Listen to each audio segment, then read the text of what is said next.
Call money mafia బాధితులు Vijayawada task force police station కు queue కడుతున్నారు. డబ్బు కట్టలేదని తమ ఒంటిపై ఉన్న బంగారాన్ని నిర్దాక్షిణ్యంగా లాక్కెళ్లారని, వడ్డీలపై వడ్డీలు వసూలు చేశారని ఆవేదన వ్యక్తం చేస్తున్నారు. కాల్మనీ బాధితుల ఆవేదనను మా ప్రతినిధి దామోదర్ అందిస్తారు. బెజవాడలో కాల్మనీ దందాకు అడ్డే లేకుండా పోయింది. 300 మంది కాల్మనీ వ్యాపారులు బెజవాడను శాసిస్తూ ఉన్నారు. అమాయక పేద మధ్యతరగతి ప్రజల ప్రాణాలతో పాటు వారిని దోచుకుంటూ ఉన్నారు. ఇప్పటికే ఎంతో మంది కాల్మనీ బారిన పడి మోసపోయిన వాళ్ళు ఉన్నారు. అయితే కాల్మనీ బాధితులు ఎలాంటి ఇబ్బందులు పడుతున్నారో ఎన్టీవీ కథనాలతో ఇప్పటికే చాలామంది కాల్మనీ బాధితులు టాస్క్ ఫోర్స్ కార్యాలయానికి చేరుకుని మొత్తం కాల్మనీకి సంబంధించినటువంటి దందాపై ఫిర్యాదులు చేస్తున్నారు. టాస్క్ ఫోర్స్ కార్యాలయానికి కుప్పలు తెప్పలుగా బాధితులు వచ్చి తాము నష్టపోయినటువంటి వివరాలను అందజేస్తూ ఉన్నారు. ఇప్పటికే ఎంతో మంది కాల్మనీ బాధితులు టాస్క్ ఫోర్స్ కార్యాలయానికి చేరుతున్నారు. మన వద్ద ఇద్దరు బాధితులు అయితే మాత్రం ఇక్కడ ఇద్దరు బాధితులు ఉన్నారు. ఒకరు వాకా రాజారావు అయితే మరొకరు రైల్వే ఉద్యోగి భార్య ఇక్కడ కాల్మనీ గ్యాంగ్ చేతిలో మోసపోయి ఇప్పటికే వీళ్ళంతా కూడా చాలా ఇబ్బందులు పడుతున్న పరిస్థితి ఏర్పడింది. ఇతని పేరు వాకా రాజారావు. ప్రస్తుతం అయితే గన్నవరంలో ఉంటున్నాడు. కానీ విజయవాడ ఆటోనగర్ కేంద్రంగా లారీ నడుపుకునేవాడు. దాదాపు లారీని నడుపుకోవటం కోసం ₹1,00,000 ఒకసారి, 2 లక్షలు మరోసారి ఆటోనగర్ ప్రాంతంలోని గోళ్ల సీను, గుత్తా రాంబాబు, అదేవిధంగా మర్రి వెంకటరమణ దగ్గర 2 లక్షలు అప్పు తీసుకున్నాడు. అయితే ఆ అప్పు కాస్త చెల్లిస్తూ వచ్చినప్పటికీ కూడా దాదాపు ఆ అప్పు కింద 6 లక్షలకు పైగా కట్టాడు. కానీ ఇప్పుడు ఆ కుటుంబం అంతా కూడా లారీని లాక్కోవడంతో పాటు 6 లక్షలు పోగొట్టుకుని ఇప్పుడు వీధిని బారిన పడ్డారు.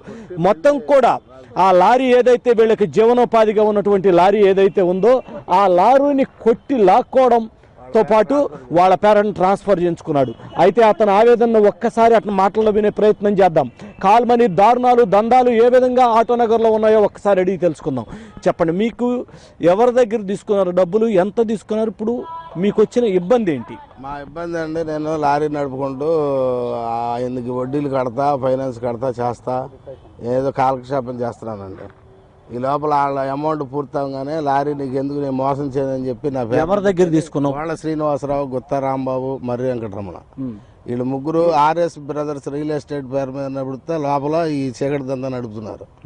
కింద మళ్ళీ మనీ లాండరింగ్ అని చెప్పి బ్యాంకులకి ట్రాన్స్ఫర్ చేయడం అని చెప్పి ఇది బయటపడుకోకుండా ఆ 2 ఆఫీసులు పెట్టి నడుపుతా మమ్మల్ని మోసం చేసి ఆఫీసులో కొట్టి వాళ్ళ పేరెంట్ ట్రాన్స్ఫర్ చేయించి నీకు అన్యాయం చేయమని చెప్పి తోలుకోమని నాతో చాకరీ చేయించి 2 సంవత్సరాలు.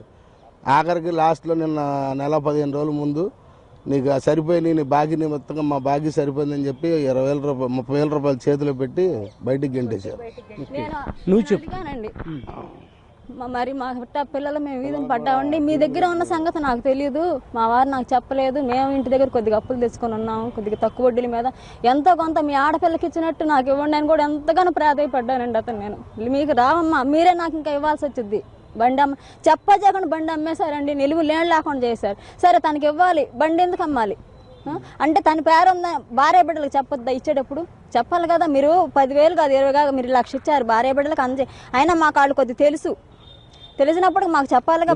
మోసం చేసి మీరు ₹1,00,000 2 లక్షలు అప్పు తీసుకున్నందుకు దాదాపుగా 6 లక్షలు కట్టారు. అలాగే మళ్ళీ ఒక 6 లక్షలు విలువైనటువంటి లారీ వాళ్ళ పేరు వాళ్ళే అమ్మేసుకున్నారు.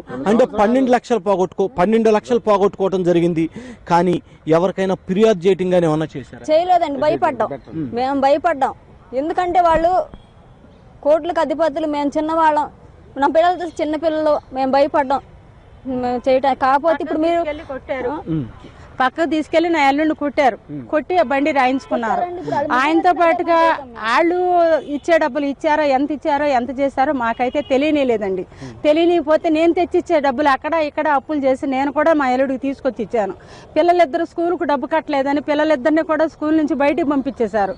అతను ప్రాధాయపడి అడిగాం, పోనీ 3,70,000 అమ్ముకున్నారు, ఒక 70,000 ఇవ్వయ్యా, పై డబ్బులన్నా అయ్యింది, మాకు తినడానికి కూడా లేదు, మమ్మల్ని రోడ్డున వేశారు, నా పిల్ల చచ్చిపోయేలాగుందో, మీ కాళ్ళు పట్టుకుంటామని కూడా అడిగాం. అడిగితే మీకేమి రావమ్మా, మేము దయతెలిసి ఇస్తే ఏదన్నా ఇంత ఇస్తాం అంత ఇస్తామని 30,000 చేతులు పెట్టి తోలేశారు మా బండి లాగేసుకొని. మాకు తెలియకోకుండా బండి అమ్మేసుకున్నారు. ఇది ఈ విధంగా నా బిడ్డ చచ్చిపోద్ది అనుకున్న పిల్లలు నేనే తేల్చుకున్నా, నా కుటుంబం అంతా నేను కూడా. నా పిల్ల చచ్చిపోతాను, నేను కిరసనాలు పోసుకుంటా. ఆవేదన చెందుతున్నావు నువ్వు? ఈ తల్లి కూతుళ్ళ ఆవేదన అయితే ఎంత దారుణమైనటువంటి దయనీయమైనటువంటి ఆవేదన. ఈ తల్లి కూతురును చూస్తే చివరకు మెడలో ఉండాల్సిన మంగళసూత్రాలు కూడా తాకట్టు పెట్టుకుని బతుకుతున్నటువంటి పరిస్థితి. కాలు మంది దందా బారిన పడి ఈ కుటుంబం ఆత్మహత్య చేసుకోవాల్సిన పరిస్థితి మాది అని ఆవేదనగా చెబుతున్నారంటే ఎంత దారుణంగా ఉందో.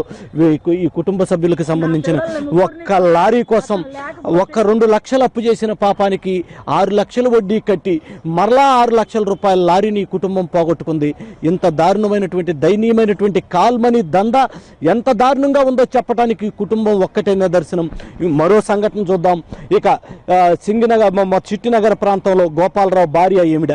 గోపాలరావు దాదాపుగా రైల్వే కాంట్రాక్టర్, ఉద్యోగం, క్లాస్ 4 ఎంప్లాయ్. అయితే క్లాస్ 4 ఎంప్లాయ్ అయితే ₹1,00,000 మొత్తం బాలాజీ దగ్గర అప్పు తీసుకోవటం జరిగింది. బాలాజీ దగ్గర తీసుకున్నటువంటి అప్పుకి 3 లక్షలు కట్టారు. అయితే ఈమెకి సంబంధించినటువంటి ఈమె భర్త ప్రభుత్వ ఉద్యోగి కావడంతో అతనికి సంబంధించిన ఏటీఎం బ్యాంకు పుస్తకం కూడా కాల్మనీ గ్యాంగ్కి సంబంధించినటువంటి బాలాజీ లాక్కున్నాడు. ఆవిడ మాటలో ఆవిడ ఆవేదన ఏంటో చూద్దాం. సార్, మేము అప్పు తీసుకున్న మాట నేను వాస్తవమే, మా వారు తీసుకున్నారు. ఆయన తరపున నేను కూడా ఆయన దగ్గర సంతకం పెట్టాను. కానీ నెల తప్పకుండా తప్పకుండా మేము వడ్డీ కట్టుకుంటూ వచ్చాం. కట్టి 4 ఏళ్ళు అవుతుంది. మధ్యలో 2 ఏళ్ల క్రితం సార్ మేము అప్పు తీర్చేస్తాను, నేను బ్యాంక్ లోన్ పెట్టుకుంటుంటే కాదు నాకు ఒక్కసారి మొత్తంలో కావాలన్న. నా భర్త తాగుడికి బానిస అయిపోయి మమ్మల్ని పోషించలేక 4 నెలలు 5 నెలలు డ్యూటీలకు వెళ్ళక అబ్సెంట్ అయిపోతే మళ్ళా నేనే బతులాడుకుని ఆఫీసులో కాళ్ళు పట్టుకుని ఏళ్ళు పట్టుకుని ఏం చేశాడు అసలు ఆయన 3 నెలలు 4 నెలల వడ్డీలకు కూడా ఇంకో వడ్డీ వేసి 23,000 4 వడ్డీలకి వడ్డీ వేసి ఆ వడ్డీ కూడా తీసేసుకుని 7,000 దాకా అలా తీసుకుంటున్నారు సార్. ఇది మనం చూస్తున్నాం. కాల్మనీ దందాకు ఎంత మంది బలైపోయారు అనేది ఈ కుటుంబాలను చూస్తే, ఈ 2 కుటుంబాలను చూస్తే స్పష్టమవుతోంది. ఒక కుటుంబం లారీ కోసం అప్పు చేసి మొత్తం సర్వనాశనం అయిపోయింది కాల్మనీ బారిన పడి. మరో వ్యక్తికి సంబంధించినటువంటి రైల్వే ఉద్యోగి అప్పు చేసిన పాపానికి ఏటీఎంతో సహా బ్యాంకు పాస్బుక్ కూడా లాక్కోవడం జరిగింది. ఇంత దారుణమైన సంఘటనలు బెజవాడ కాల్మనీలో జరుగుతున్నాయి. ఇప్పటికీ రామాంజనేయ ఫైనాన్స్కి సంబంధించినటువంటి ఒక్క సంఘటనే కాదు, విజయవాడ ప్రాంతం మొత్తం కూడా చిట్టినగర్ కావచ్చు, భవానీపురం హౌసింగ్ బోర్డు కావచ్చు, పడమట కావచ్చు, సింగనగర్ కావచ్చు, కృష్ణలంక కావచ్చు, ఈ ప్రాంతాలన్నింటిలో కూడా కాల్మనీ దందా బారిన పడి ఎంతోమంది పేద మధ్యతరగతి ప్రజలు బానిసలు అదేవిధంగా బలైపోయారనేది ఈ ఒక్కొక్క సంఘటన బట్టి తెలుస్తోంది. ఇంకా ఎంతోమంది బాధితులు మాత్రం కాల్మనీ బారిన పడి మోసపోయిన వాళ్ళు ఉన్నారు. ఒక్కొక్కరుగా కాల్మనీ బాధితులు బయటకు వస్తున్నారు. ఇప్పుడే ఎన్టీవీ కథనాలతో కదిలి మొత్తం కూడా టాస్క్ ఫోర్స్ కార్యాలయానికి చేరుకుని ఫిర్యాదులు చేస్తూ ఉన్నారు. కెమెరామెన్ లక్ష్మణ్తో Damodar, NTV, Vijayawada task force కార్యాలయం నుంచి.